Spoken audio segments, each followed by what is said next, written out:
I moved into the building in early spring, when the city still smelled faintly of rain and dust. It was a converted municipal office from the 1970s, 5 floors, concrete stairwells, narrow windows, nothing remarkable. I chose it because it was affordable, close to my job, and quiet during the day.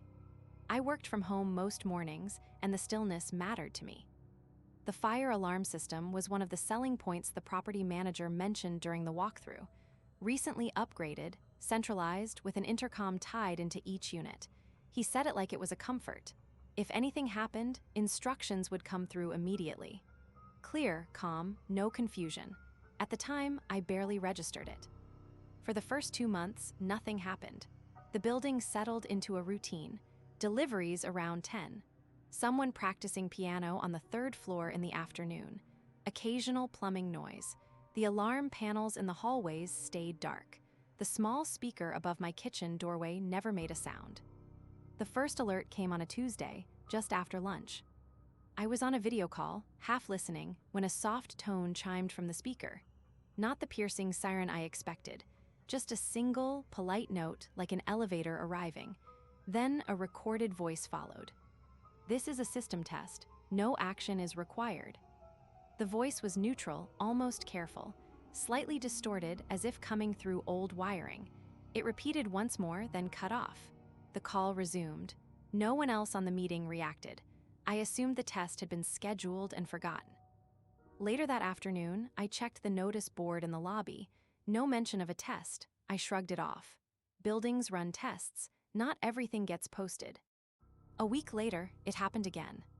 Same tone, same voice, same words. This time, I was alone in the apartment. I stood under the speaker while it played, listening more closely than before. The phrasing was precise. The pause between sentences identical. It sounded pre-recorded, but there was something uneven about the timing, like a tape that had been copied too many times. Afterward, I went into the hallway. No lights flashing, no smell of smoke. I knocked on my neighbor's door, a retired man who was usually home. He answered, confused. He hadn't heard anything. I asked him if he knew about scheduled tests. He said the building usually sent emails. He hadn't received one. That night, I emailed the property manager. He replied the next morning, brief and reassuring. No test had been scheduled, but the system occasionally ran automated diagnostics. Nothing to worry about. That explanation satisfied me more than it should have. I wanted it to be mundane. I let it go. The alerts continued irregularly. Sometimes twice a week, sometimes not at all for 10 days, always during the day, always the same message, always only in my unit as far as I could tell. I began asking more deliberately. On the 2nd floor, a woman with 2 dogs said she'd never heard the intercom speak. On the 4th floor, a college student said he once heard a beep but no voice. He assumed it was a glitch. I started writing down the times. Noon, 1:30, 3:15. There was no pattern I could see. They didn't line up with maintenance hours or deliveries or weather. They just happened. The 3rd variation came in May. The tone sounded first, but the voice didn't follow right away. There was a delay long enough that I wondered if the speaker had malfunctioned. Then the voice came through, quieter than before. "This is a system test," it said. "Pause. No action is required." The words were the same. The delivery was not.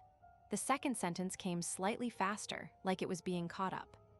I replayed it in my head afterward, trying to convince myself I was imagining the difference. That recorded messages can sound different depending on signal strength, that my attention was coloring it. I contacted the property manager again. This time, he said he would have maintenance check the system. They came the following Thursday, 2 men in uniform.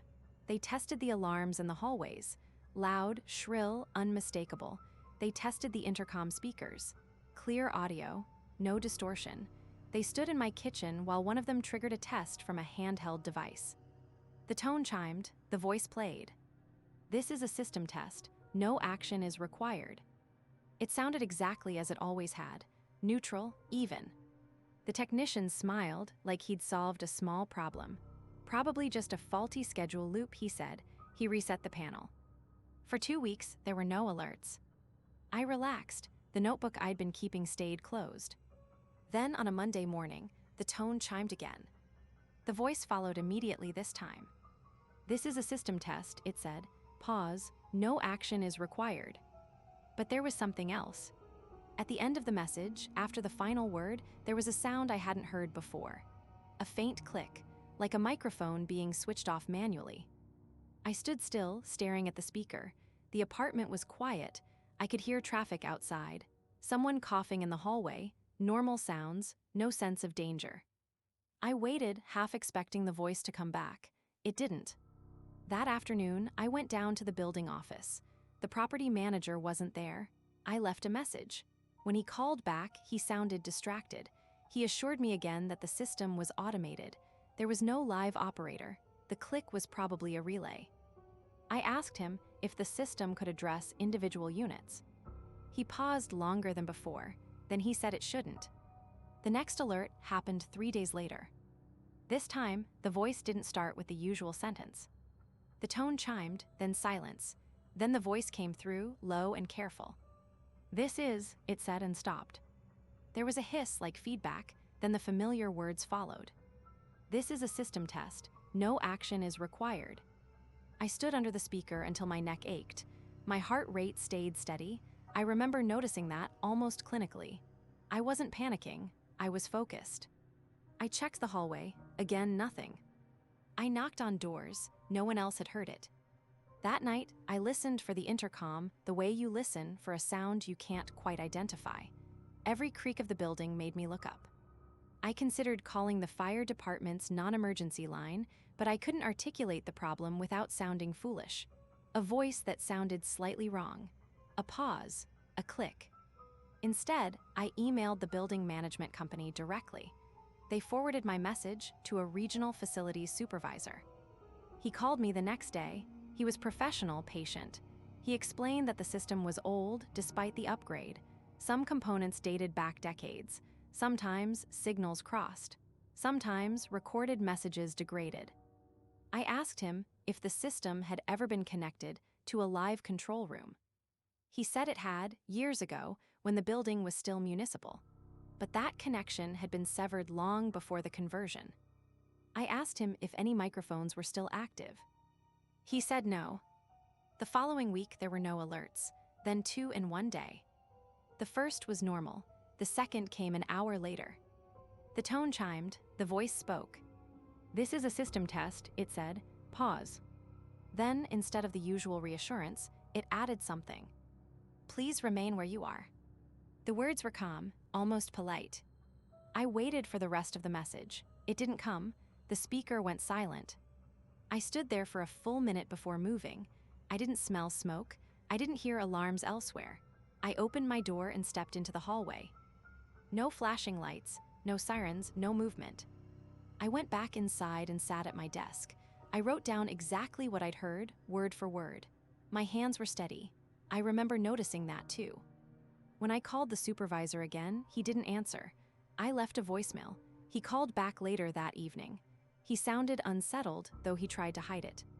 He said there was no record of that message, no script in the system that matched those words. He asked me if I was sure. I said I was.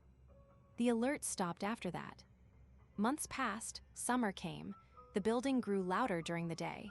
Windows stayed open. The intercom remained silent. I moved on, mostly. In October, I was packing to leave. My lease was ending.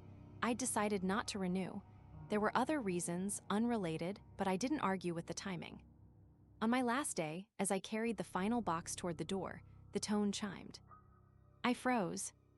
The voice came through, clear and steady. "This is a system test," it said. "Pause. No action is required." There was no click this time, no extra words. I stood there for a moment, then left the apartment. I didn't look back. I still think about it occasionally. I've searched for explanations that fit neatly. Faulty wiring, crosstalk, an old control loop triggering fragments of archived messages.